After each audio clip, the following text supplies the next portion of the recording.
I'm the Youth Beyond Blue project manager. My name's Rebecca Rennie, and my job is basically taking care of all of Youth Beyond Blue. So that's the strategic direction. It's also developing resources, website content, apps, so a whole range of things. Can you tell us what Beyond Blue is about and how Youth Beyond Blue fits into the big picture? Sure. Beyond Blue was developed in about the year 2000 to raise awareness of depression. There wasn't a lot happening at that time, and Youth Beyond Blue really recognises that young people kind of speak differently to adults. They need their own information. So we have a Youth Beyond Blue website, which has a lot of similar content, but it's more targeted towards young people. Yeah. And what type of stuff would you find on that website?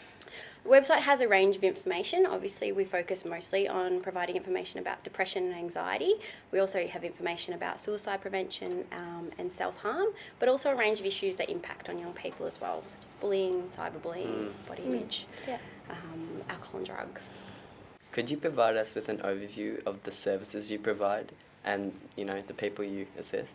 Sure. Beyond Blue isn't really a service provider in the traditional sense. We do have a support service line, which also has web chat and email where people can ask questions and get support and referrals. They can also ask questions about a friend or a family member that they're concerned about.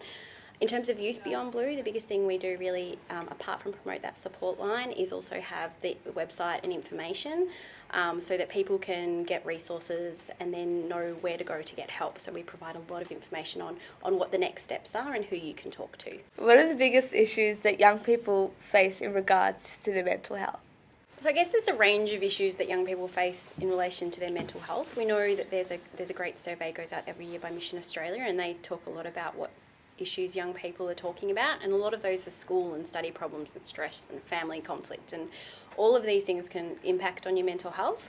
I think it really depends on the young person, but definitely like school and coming up to exams and is a huge stressor for young people. What causes depression and what are some of the risk factors of it? Yeah, good question. I think the really important factor to remember with depression is that it's different for everyone. So there's never really the same case for each person. And sometimes depression can kind of come out of the blue, and sometimes it can be because there's a lot of changes in a person's life or significant events. So some of the risk factors can include losing someone close to you or moving away from home. There's also genetic kind of history that can be implicated there as well, sometimes bullying and cyberbullying. But the important thing with depression to understand is that even someone can have all of these risk factors and be okay, or someone can have none of them and still get depression. So it's just important to understand the signs and symptoms and what to do next.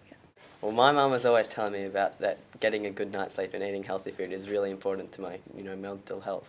Is this right? Your mum is correct. That is absolutely true. I think there's a really important thing around taking care of yourself in general. And one of the best ways to do that is by having a healthy lifestyle. So getting a really good night's sleep. So that includes things like maybe turning your mobile phone off before you go to bed so you don't get interrupted. And going to bed at the same time each night, trying to get up at the same time each day is really important. I mean, anyone knows that you feel better after you've had a good night's sleep. Same with eating well. Your brain needs good nutrition. So, if you're just going to eat pizza and lollies, awesome, but not really going to make you feel that great. And exercise, I don't know if you guys have ever, just gone for a walk or played sport and afterwards you feel really good. Yeah. So all these things are a really good way to kind of maintain your mental health as well as your physical health. Yeah. We just don't talk about it in that way very often. What advice would you give to young people who may be suffering from a mental health condition or may know someone who is? Yeah, the first thing to do is to talk about it, and that goes both ways. If you're really worried about a friend, the first thing to do is just ask how they're doing. We're actually going to be releasing an app to help young people be able to do this in June, at the end of June, because it can sometimes be a bit daunting.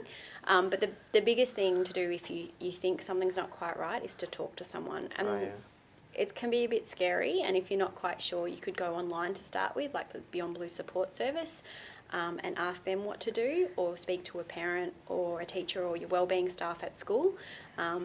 But as soon as people often say once they've taken that first step of talking about it, then the rest of it gets a little bit easier, like a weight's been lifted off their shoulder. And the same for your friend. If you're worried about a friend, just ask them. You don't have to have all the answers. You can figure that out together. So don't be too scared about that. Thanks. And thanks for being interviewed by Class TV. No worries. Thank you.